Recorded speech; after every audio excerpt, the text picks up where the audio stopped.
जय गुरुदेव. आधारस्थाना माझारी चतुर्दळ कमळा भितरी नकार बीज वस्ती करी अपान शक्ती बोलीजे.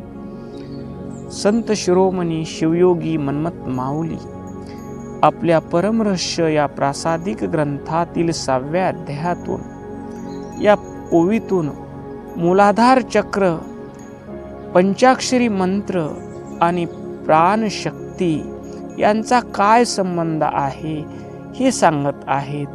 आधारस्थान म्हणजे आपल्या शरीरातलं मूलाधार चक्र, मेरुदंडाच्या तळाशी असलेलं संपूर्ण देह आणि प्राणशक्तीचं आधारस्थान. चतुर्दळ कमळ म्हणजे 4 दळाचे कमळ जे मूलाधार चक्राचं प्रतीक आहे. त्या कमळामध्ये नकार बीज वस्ती करते म्हणजे पंचाक्षरी मंत्रातील न हे अक्षर येथे स्थिर आहे. हे अक्षर स्थैर्य, पृथ्वी तत्व आणि अंतर्मनातील जागृतीचे प्रतीक मानलं जातं.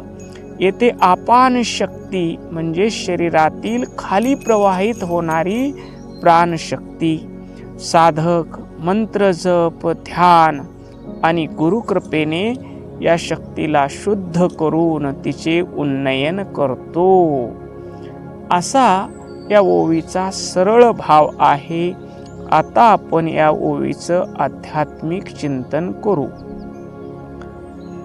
तर माऊली म्हणतात आधारस्थान. आधार या शब्दाचा अर्थ काय आहे तर या शरीराचा आधार. जशी इमारत एखाद्या पायावर उभी असते तशी मानवाची आध्यात्मिक प्रगती या मूलाधारावर अवलंबून आहे.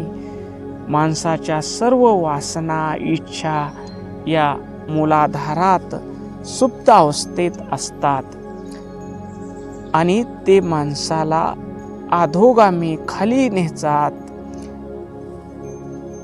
इच्छा, वासना संसारात गुंतवतात. पण नकाराचा जप केल्यानंतर ती प्राणशक्ती ऊर्ध्वगामी म्हणजे उच्च स्थितीला घेऊन जाते. पुढं म्हणतात 4 दळाचं कमळ. 4 पाकळ्याचं रहस्य काय तर हे 4 पाकळ्या ह्या आकृती नाहीत तर त्या मानवी अंतकरणाच्या 4 अवस्थेचं प्रतीक आहे. मन, बुद्धी, चित्त, अहंकार या 4ही गोष्टी ज्यावेळेस मूलाधारात स्थिरावतात तेव्हा साधनेला गती मिळते, आध्यात्मिक प्रगती होते. या पाकळ्या पृथ्वी तत्वाचे प्रतिनिधित्व करतात. याचा अर्थ मन, बुद्धी, चित्त, अहंकार स्थिर होते. आता नकार बीजाचा काय संकेत आहे? नकार हे बीज मंत्र आहे. आध्यात्मिक प्रवासात साधक शरीर मी आहे का तर त्यावेळेस लक्षात येतं मी शरीरापेक्षा वेगळा आहे, शरीराला जाणणारा आहे. मन मी आहे का? मनालाही मी जाणणारा आहे, मन माझ्यापेक्षा वेगळं आहे. मग मी प्राण आहे का? त्यावेळेस त्याच्या लक्षात येतं मी प्राणालाही जाणणारा आहे, बुद्धीलाही जाणणारा आहे.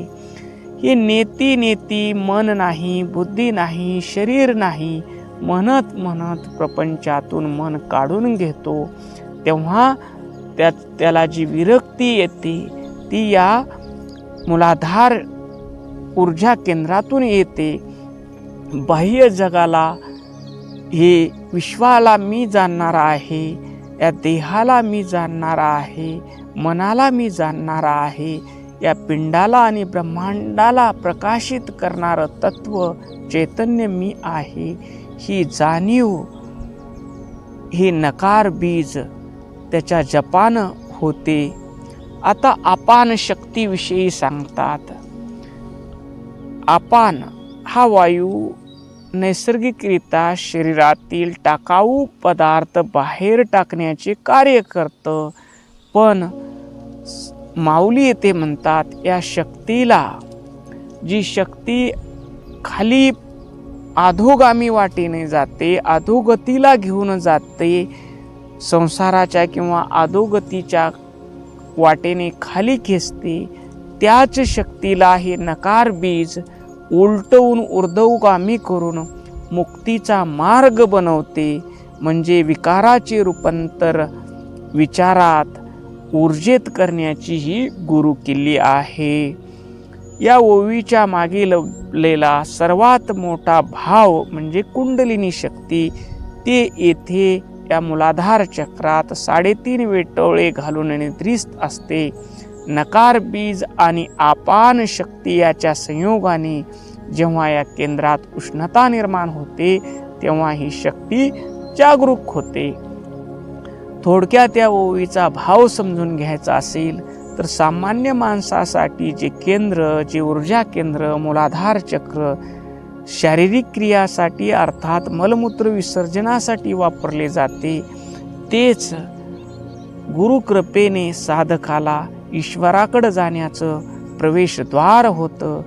सद्गुरुनाथाच्या कृपेनं, सद्गुरुनाथाने दिलेला मंत्र नकार बीजाच्या जपानं खालच्या दिशेने अधोगतीकडे जाणाऱ्या ऊर्जेला त्याला पकडून वरच्या दिशेने घेऊन जाणं, हाच या ओवीचा आध्यात्मिक भाव आहे. ओम शांती शांती शांती.